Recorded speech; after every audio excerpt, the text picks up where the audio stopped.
ایک عرب مسلمان لڑکی لندن میں زیر تعلیم تھی۔ ایک دن وہ اپنی سہیلی کے کسی تقریب میں گئی۔ کوشش کے باوجود وہ وہاں سے جلدی نہ نکل سکی۔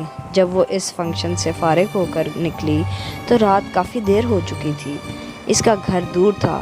گھر جلدی پہنچنے کا ذریعہ زیر زمین چلنے والی ٹرین تھی، لیکن وہ ٹرین سے سفر کرنے سے کچھ خوف محسوس کر رہی تھی، کیونکہ برطانیہ میں اکثر رات کے وقت ٹرینوں اور اسٹیشنوں پر بہت سے جرائم پیشہ اور نشہ میں دھت افراد ہوتے ہیں۔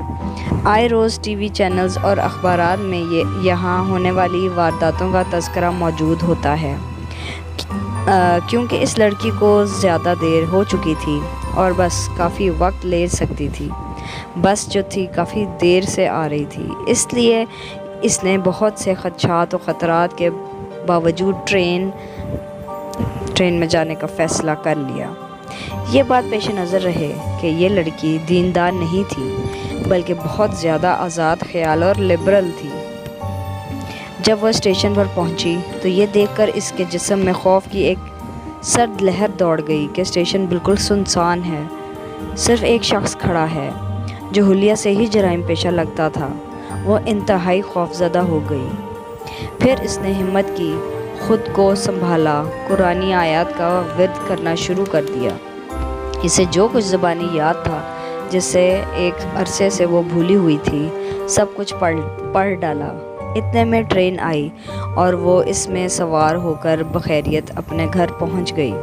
اگلے دن کا اخبار دیکھ کر وہ چونک اٹھی۔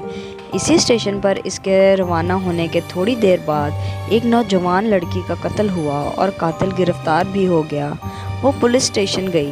پولیس والوں کو بتایا کہ قتل سے کچھ دیر پہلے وہ اس اسٹیشن پر موجود تھی۔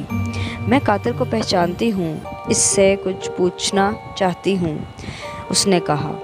جب وہ مجرم کے سیل کے سامنے پہنچی تو اس سے پوچھا، کیا تم مجھے پہچانتے ہو؟ اس نے جواب دیا، ہاں پہچانتا ہوں، رات کو تم بھی اسٹیشن پر آئی تھی۔ لڑکی نے پوچھا، پھر تم نے مجھے کیوں چھوڑ دیا؟